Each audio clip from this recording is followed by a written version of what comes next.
Hi, I'm John. I'm Chris. You're watching Chimney Cricket TV.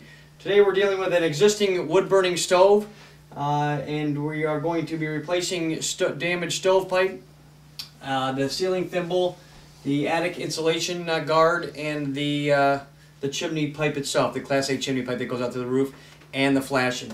Chris, you got anything you want to say here? Oh, you just want to make sure that everything's protected, and when you're dismantling the pipe, that you don't get soot and creosote all over. So you want to go slow and just take all the precautions to make sure you protect the homeowner. Okay, this is Dean Engel. He's one of the installers.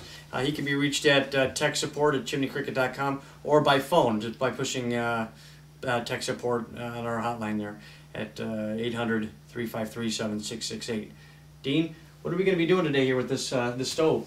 We're actually going to be taking out the ceiling thimble, replacing the ceiling thimble. We're going to be replacing the Class A chimney from the ceiling thimble up through the roof line. We're going to be reflashing it. We're going to install a new cap on the top of the new stovepipe. We're going to actually have a slip lock connector that's going to connect to our ceiling thimble that's going to connect us to our single wall stovepipe.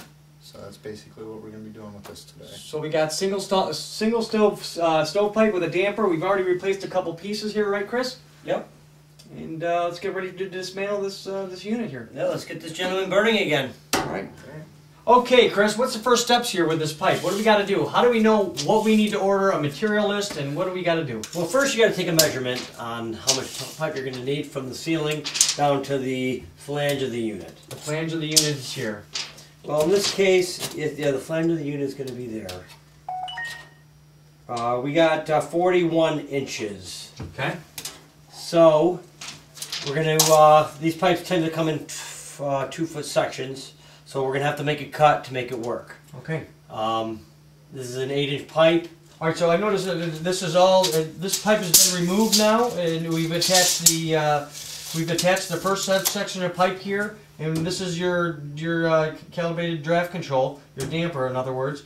What else do we got to do here, Chris, to finish this up? Well, the pipe's been ordered. We have installed the first section of pipe, and we installed the damper. So there's some roof work to do and some dismantling of the thimble. Okay. Okay, we have assembled all these parts here, and I'm going to have Dean run through what we have here for this project. Dean? Okay, well, first of all, we're going to start with inside. This is going to connect to the existing stovepipe that we have inside already. This piece here is going to go next. This is going to connect up to our ceiling support collar, which is over there. So this is basically going to be up in the ceiling. This is going to connect to this, and that's going to allow us 14 inches of play that we can slide our stovepipe up into this. So exactly, we can get into that a little bit later on how that works. Yeah. Next, we're going to go with our once we get our ceiling thimble in, then it starts the double wall from there up. The double wall will go through the attic. The double wall will go through the roof line, and it'll be above the roof line. This is our double wall piping. It's insulation packed in between 2 walls of stainless steel. Typically called a Class A chimney. It can withstand up to 1,200 degrees. Degree temperatures. This is a twist lock design, meaning the pieces go together and they twist and lock in place. Through the roof, we're going to have the flashing piece, and we're actually going to shingle around this part of it. We'll show you that later. Around the pipe, we're going to have a storm collar.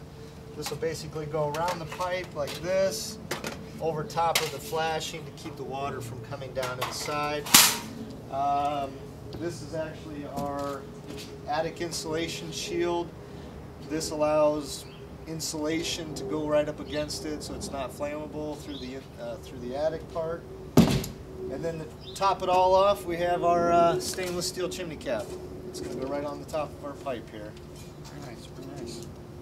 Now, venting is very important, and we're here to help you. All these parts were purchased through our website at chimneycricket.com. If you need tech support on how to install these products, Dean is available at techsupport.com or through the phone at tech support just go through the prompts on the phone, and you'll be able to get Dean. He's available to help you. Chris is available to help you. We want to help you. Like I said, all this stuff is readily available at your fingertips. Let's get going. All right, we are on the roof, our favorite place to be at Chimney Cricket. And we're looking at a stovepipe now, and this is actually a Class A pipe coming out through the roof, air insulated. It's an older type of pipe we run into occasionally. This one, though, Dean, it looks like this one's had a little... it's better days. It's seen its days, for sure. A couple miles around the track on this one, huh? Oh, yeah. What are we actually going to do here, Dean? Well, this is a galvanized sheet metal, basically, is all it is. And it's, over time, it's just rotted away. We've got a lot of areas that are rusting, rotting. It's put a lot of rust stains on the roof shingles. The joints are actually deteriorating. The seal down here on our storm collar is gone. That's going to allow water to get in there. So we're basically going to replace this entire thing. This is a chimney fire waiting to happen right here. A great sign to look for in any case is the discoloration on the shingle. If you see that, this is not supposed to be here. This is a first sign that you have a major problem on your roof. If you can't, for some reason, you can't get up on your roof or inspect or you don't know what's going on, it's good to have us come out every year, every 25 fires or a cord of wood, or for a yearly inspection. But having rust on your shingles is a definite sign that you are starting to have a problem. So is it safe to say then, basically, with what this was installed, I mean, we got to say that this is at least 20 years old, I would assume, somewhere around there. Oh, yeah. What they made out of this with the air insulated pipe and what we're putting in now, what's the difference? Is it a better product that we're putting in? Absolutely, much better product. We're using double-walled insulation packed, which requires less of a clearance to combustibles. It's stainless steel inner and outer wall, so it'll never corrode. It'll never rust. It'll never leave these stains on the roof. It'll outlive all of us. Chris, what do you think? Well, you can see that at one point they put a newer chimney cap on, which is good, but you know, again, this galvanized pipe is just not the way to go. You want this. You want stainless steel. All right. Well, what do you say, boys? Let's get it done. Let's get it going. All right.